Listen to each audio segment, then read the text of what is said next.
안녕하세요. 저는 유명한 동시 통역가를 꿈꾸며 대학원에서 공부를 하고 있는 28살 여성입니다.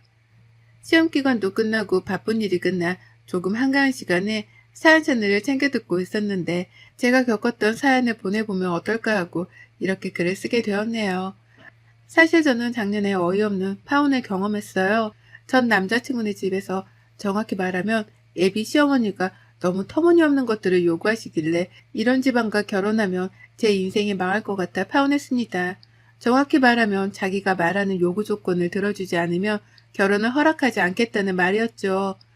너무나도 뻔뻔한 이야기였고 저는 당연히 납득을 할 수 없어 그 자리에서 파혼을 선언했어요. 옛날이야 남자가 집 해오고 여자가 혼수해오기도 했는데 요즘엔 반반 결혼이 대세 아닌가요? 결혼 이야기가 오갈 때도 공평하게 하자는 남자친구의 말만 믿고 결혼을 진행했다가 예비 시어머니 덕분에 현실을 자각하게 되었는데요. 그럼 지금부터 제 파혼 사연 들려드릴게요. 전 남자친구를 만난 건 대학을 졸업해서 모 기업의 통역사로 활동하면서였어요. 어려서 꿈은 외국어이었지만 우리말이 아닌 다른 나라의 말을 배우고 익히는 게 재미가 있더군요. 그래서 동시 통역가에 대한 꿈을 키우게 되었고 영어 영문학과를 전공해 대학을 졸업하자마자 좋은 기회로 모 중견기업의 해외 사업팀에 입사를 하게 되었습니다. 제가 하던 업무는 외국어로 된 문서를 번역하거나 외국인 바이어들과 미팅 자리에서 통역을 해주는 일이었습니다. 남편은 회사 마케팅팀에서 대리로 일을 하고 있는 직원이었고요. 우연히 한 프로젝트를 같이 담당하게 되면서 남편의 부서와 제가 속해 있는 팀이 같이 해외 출장을 가게 되면서 인연이 시작되었어요. 둘 다 팀의 막내였던지라 자주 대화를 하게 되었고 붙어있는 시간도 많다 보니 자연스레 친해졌습니다. 나이도 같고 취미도 비슷했던지라 사적인 만남의 횟수가 늘면서 사랑의 감정이 싹 트더군요. 당시에는 저희 둘 다 사회 초년생이었기 때문에 모아둔 돈도 별로 없었고 어느 정도 직장에서 자리를 잡으면 결혼을 하기로 했었죠. 그렇게 저희는 3년의 긴 연애 끝에 미래를 함께하기로 약속했습니다. 사실 저희 집은 조금 부유한 편이었습니다. 대기업 임원 출신인 아버지는 아직도 회사에서 근무하고 계셨죠. 2년 뒤 정년퇴임하실 예정이었고요. 엄마는 캐피탈 회사를 운영하셨던 외할아버지에게 회사를 물려받아 운영 중이셨고요. 제가 대학을 졸업한 해에 제 몫으로 회사 근처에 있는 32평짜리 브랜드 아파트를 해주셨어요. 결혼을 하려면 요즘엔 시댁 눈치 안 봐야 한다면서 미리 여유자금까지 만들어주셨습니다. 그렇게 양가 집안에 인사를 드렸어요. 저희 집에서는 남자친구가 인물도 좋고 마음씨도 곱다며 무척이나 좋아라 하셨죠. 남편도 넉살 좋게 저희 부모님을 잘 따랐고 무엇보다 저를 살뜰히 챙겨주었습니다. 오히려 제가 예비 시댁에 처음 인사를 드리러 갈 때는 더 긴장을 했습니다. 마음에 안 드시면 어쩌나 하고 백화점에서 예쁜 원피스도 사입고 좋아하실 만한 선물도 어렵사리 골랐죠. 설레임 반 긴장 반으로 예비 시댁에 방문했는데 반응이 영 시원찮은 겁니다. 예비 시아버지는 아무 말도 없으셨고 예비 시어머니는 저의 위아래를 훑어보기 바쁘셨죠. 남편에게는 3살 많은 누나가 있었는데 옳게 될 사람이 온다 하니 잔뜩 힘을 주고 왔더라고요. 하도 쳐다보는 동에 밥이 코로 들어가는지 입으로 들어가는지 몰랐어요. 그렇게 겨우겨우 식사를 마치고 거실에 둘러앉아 차를 마셨습니다. 이때다 싶었는지 저에게 마구 질문을 쏟아내더라고요. 우리 현민이가 결혼할 사람 데려온다길래 궁금했는데 이렇게 보니 반갑네. 그런데 입고 온 거 들고 온 거 다 명품인데 친정이 돈이 많은가 봐? 아참, 내가 나이가 많으니 말 편하게 해도 됐지? 아가씨, 우리 현민이랑 만난 지 얼마나 됐어요? 우리 집의 아들이 귀한 집이라. 근데 그 나이에 벌써 명품 치장하고 다니면 너무 과소비 아닌가? 지금 직장 다녀요? 네, 저 현민 씨랑 같은 직장 다니고 있고 저는 해외 사업팀에서 통 번역 업무를 담당하고 있어요. 그래도 직장은 번듯하니 잘 잡았네. 우리 아들 못한 거 하나 없이 내가 잘 키웠는데 우리 아들이 결혼한다니 아쉽네. 신혼집은 어떻게 할 생각인가? 이런 거 초면에 좀 그렇지만 그래도 확실히 해두는 게 좋은 것 같았어. 신혼집은 저희가 저희 힘으로 시작한 것도 좋지만 사실 제가 결혼하면 들어가서 살라고 미리 마련해 주신 집이 있어요. 회사 근처기도 하고요.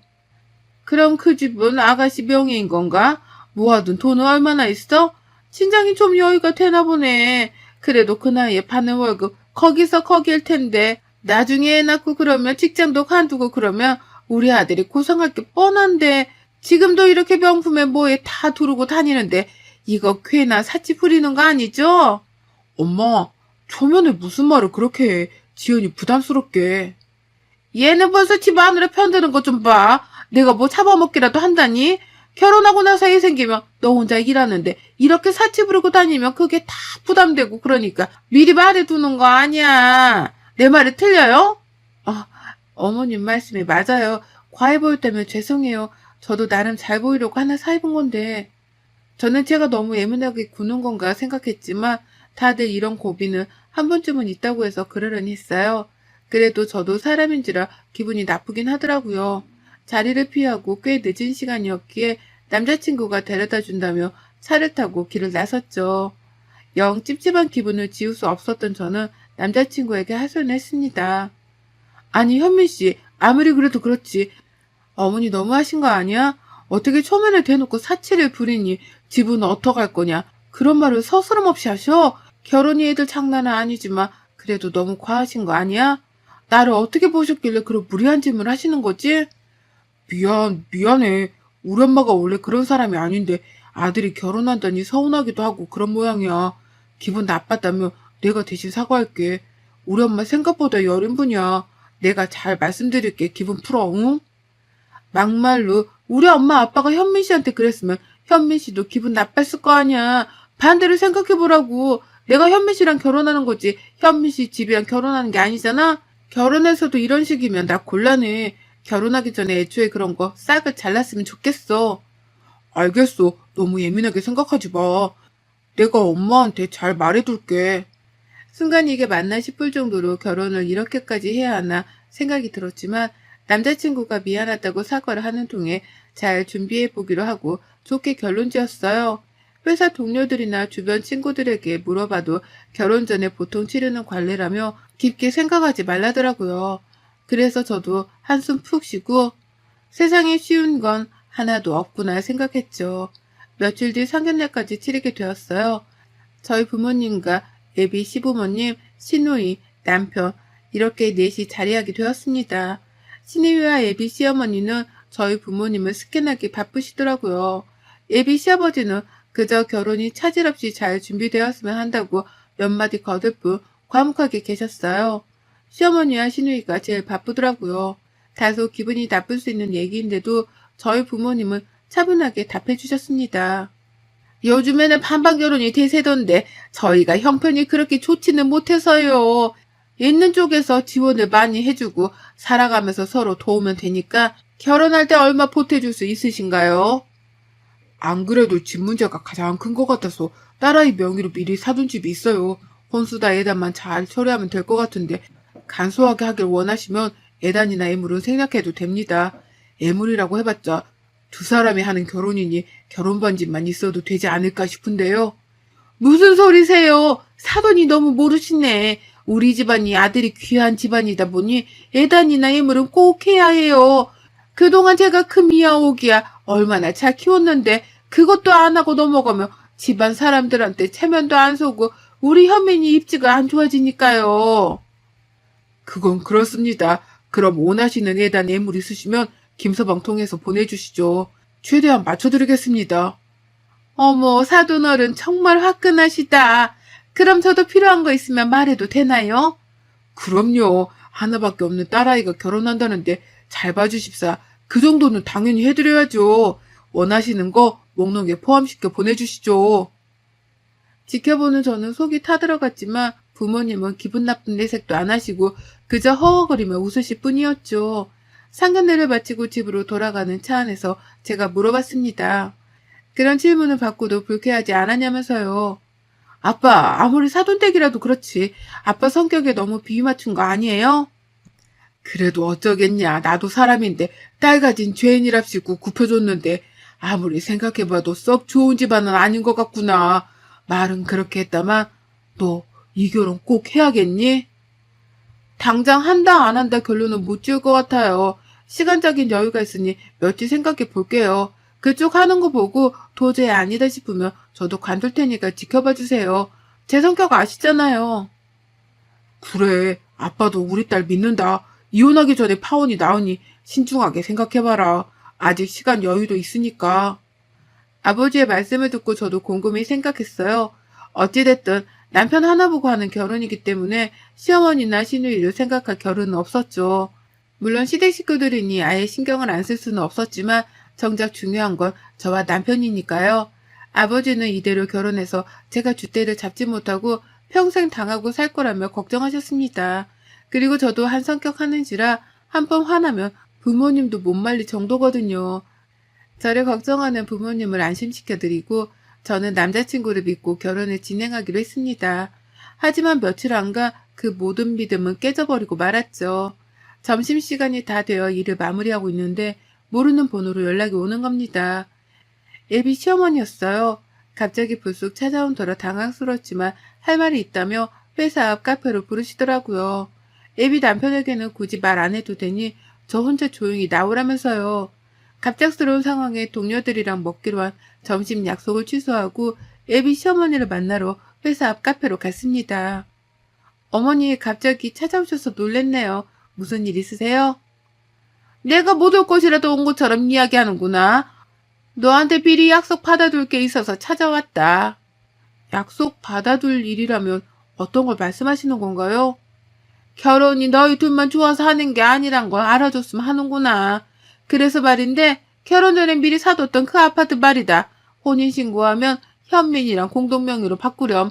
내가 현금으로 6천만 원 마련해 줄 테니 그 돈 받고 네 앞으로 되어있던 그 아파트 공동명의로 바꿔라. 공동명의요? 이건 신혼집으로 사주신 게 아니라 부모님이 그냥 제 앞으로 해주신 제 집이에요. 신혼집 명목으로 산 거면 그리고 현민 씨 돈도 들어갔으면 당연히 공동명의로 해야죠. 근데 갑자기 이러시면 저는 조금 납득이 안 가네요. 납득할 게 뭐 있니? 결혼하면 다 부부 공동재산이 되는 건데 어려울 것 없다. 내가 주는 6천만 원으로 혼수하고 필요한 거 사고 대신에 집은 공동명의로 하는 조건이다. 보니까 지금 시세도 10억이 훌쩍 넘었는데 처가 도움으로 대리사이를 하는 것도 아니고 귀한 아들 면목은 세워줘야 하지 않겠니? 역시나 결국은 돈이었습니다. AP 시어머니는 처가의 도움으로 결혼을 하는 거라는 말 자체가 싫으셔서 뭐라도 있는 척하고 싶으셨나 봅니다. 제 명의로 된 아파트를 들먹이며 공동명의를 하라고 일방적인 요구를 하시더라고요. 그러면서 주시겠다는 6천만 원은 본인들 노후자금을 주는 것이니 더욱이 공동명의가 맞다고 하시는 겁니다. 억지도 이런 억지가 없지 않나요? 그리고 처음에 아버지가 사주셨을 때보다 집값이 3배 정도 오르긴 했었어요. 인근 지역에 꾸준한 재개발로 고급 브랜드 아파트도 들어오고 위치적인 조건도 좋았거든요. 완전 도둑놈 심보가 따로 없었습니다. 가만히 있던 제 성질을 건드려주는 덕에 저는 더는 참을 수가 없더라고요. 딸 가진 죄인이라 더 이상 아무 말도 안 하셨다는 아버지가 생각나 더 울컥했습니다. 어머니, 죄송하지만 제가 이해가 조금 안 되네요. 같이 힘들게 구한 집이며 공동명의가 맞아요. 아무리 반반 결혼이라지만 제 집을 무슨 명목으로 공동명의를 해야 하는 건지 이해가 안 가네요.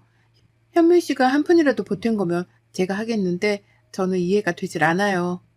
이해가 갈 게 따로 있지. 그동안 내가 말한 거 이해 못했니? 아무리 시대가 변했다지만 그래도 남자가 집도 안 해가고 처가댁 도움으로 살았다고 하면 그게 무슨 말이냐 이거야. 그리고 결혼하고 아이 생기면 너 직장 그만둘 거잖니. 그러면 고생은 우리 아들이 다 할 텐데 그 고생하는 목 챙겨준다고 생각하고 바꿔주면 될 일인데 뭐가 그렇게 어려워? 어려운 게 아니라요. 어머니 상식적으로 납득이 안 가는 거잖아요. 너무 무리한 요구하신다는 생각 안 드세요? 막말로 형님 시집갈 때 집에서 보내셨다면서요. 그것도 공동명의 하셨어요? 그리고 이렇게 찾아오신 거 그 사람도 알아요? 어머니가 저한테 이런 말씀 하실 거라는 것도. 걔가 알아서 뭐 하겠니? 저번에도 보니까 네 말이라면 꿀뻑 죽더만. 그래서 아무 말도 못할까 봐 내가 이렇게 왔다. 가정교육을 제대로 받았으면 이렇게 따박따박 말대꾸도 안 했겠지. 어른이 그렇게 말하면 그냥 네 하면 되는 거야. 아직 뭘 모르는구나 네가. 나중에 아이 나면 내가 봐주고 그럴 수도 있는데. 자꾸 아이아이 하시는데 그럴 일은 없을 것 같네요. 현민 씨도 같은 생각이면 공동명의 해드릴게요. 이게 말이 되는 상황인 건지 직접 불러서 현민 씨가 납득하면 저도 군말 안 하고 해드릴게요. 저는 그 자리에서 남자친구에게 전화했습니다. 애비 시어머니가 난감한 표정을 지으시더라고요. 남자친구에게 전화해 회사에서 개망신 당하고 싶지 않으면 회사 앞 카페로 나오라고 했어요. 그대로 가만히 있다가는 제 성질을 못 이겨 앞에 있는 시어머니 손찌검이라도 할 것 같았거든요. 시간이 얼마 안 돼 남자친구가 헐레벌떡 카페로 달려오더라고요.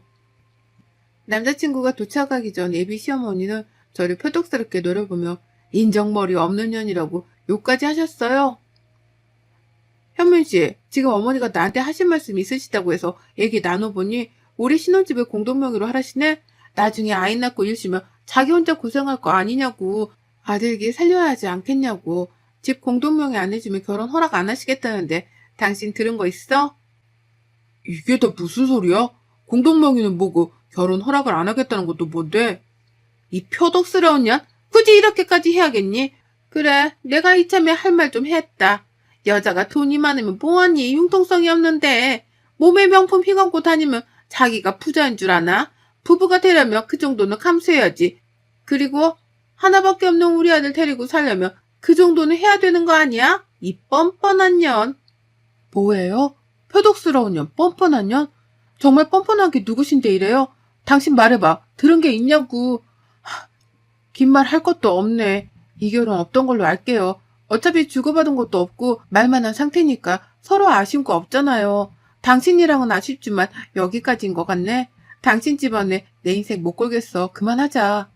자기야, 이러지 말고 나랑 이야기 좀 해. 이성적으로 생각하고 좀 진정하고 대화를 좀 해보자. 엄마는 왜 쓸데없이 이 사람한테 그런 말을 해서는 이 사단을 만들어야 돼? 됐다. 이런 못된 것이랑은 결혼하는 게 아니야. 네가 훨씬 아깝다. 너한테 시집 오르고 주선 아가씨들이 얼마나 많은데 쥐뿔도 없는 게 집 한 채 있다고 까불기는. 어머니, 아니 아줌마, 말 다 하셨어요? 그대가들 그 상태로는 그 누구와도 결혼 못해요. 아세요? 어떤 미친년이 냉큼 재산 가져가겠다는데 결혼해요? 제정신이 아니고서야. 암튼 우리 결혼 없던 걸로 해. 이 시간 이후로 서로 연락하는 것도 없고 회사에서 마주쳐도 아는 척 하지 말고. 아줌마, 인생 날로 먹으려고 하지 마세요. 아들 팔아서 장사하세요? 어이가 없어서 참. 저는 그 자리를 박차고 나왔어요. 드라마처럼 정신 좀 차리라고 물을 부어주고 싶었지만 참았습니다. 그렇게 저는 남자친구에게 파혼을 선언했어요. 며칠 후 저에게 전화하며 집까지 찾아오고 회사에서도 메신저로 끊임없이 연락을 하더라고요. 하지만 저는 제 미래를 남자친구와 함께 이어나갈 수 없을 것 같다며 정중하게 파혼 의사를 다시 전달했습니다. 아버지께 말하니 역시 그럴 줄 알았다면서 잘했다고 하시더라고요. 이혼보다는 파혼이 낫다면서요. 그리고 애비 시어머니는 정확히 저희 부모님이 하시는 일을 모르셨나 봅니다. 저희 아버지가 임원으로 계시는 회사에는 시누이 남편도 다니고 있더라고요. 그 사실을 뒤늦게 알게 된 시어머니는 혹여나 문제가 될까 저에게 굽신거리며 연락을 해오더라고요. 이미 끝난 사이 말해서 더 뭐합니까? 저는 다시는 연락하지 말라며 한 번만 더 연락하면 정말 원하는 대로 해버리겠다며 반협박을 했죠. 그랬더니 마지막에 그렇게 인생 살지 말라며 욕을 하시더라고요. 신우이가 될 뻔했던 사람도 처음에는 제 눈치를 보더니 나중에는 SNS에 저를 저격하는 글을 여러 개 올리더라고요. 가만히 있으면 뭐합니까? 다 캡처해서 명예훼손으로 고소했죠. 제가 잘못한 것도 없는데 그런 취급을 받을 이유는 없었으니까요. 집까지 찾아와 무릎을 꿇으며 사정을 해대는 동에 고소는 취하했지만 신우의 남편은 지방의 공장으로 발령을 내버렸습니다. 그 뒤로 정말 연락이 끊겼어요. 회사에서 남자친구를 종종 마주쳤지만 저는 눈길 하나 주지 않았어요. 마침 회사 일도 재미가 없어지고 흥미를 잃어갔을 때라 이참에 그만두고 공부를 좀 더 해야겠다고 생각했어요. 해외로 다니며 보는 시야도 넓히고 견문도 넓히고 싶었습니다. 대학원 공부를 한다는 건 차원이 다르더라고요. 매일매일이 공부와 시험의 연속이었어요. 부모님은 괜찮냐고 하지만 파혼의 슬픔, 아픔 따위는 느낄 새도 없이 정신없더군요. 그렇게 지금까지 대학원에서 공부를 하고 있습니다. 1년이라는 시간이 더 남았지만 대학원 공부가 끝나고 여건이 되면 유학도 다녀오려 합니다. 해외에서 직접 부딪혀보며 경험을 쌓아야 할 것 같아서요. 하마터면 제 인생이 시궁창으로 빠질 뻔했었는데 저 잘한 거 맞겠죠? 결혼해서 이혼하고 이혼료 딱지 붙느니 애초에 싹을 잘라버리는 게 맞는 것 같아요. 여러분의 생각은 댓글로 남겨주세요. 오늘도 시청해주셔서 정말 감사합니다.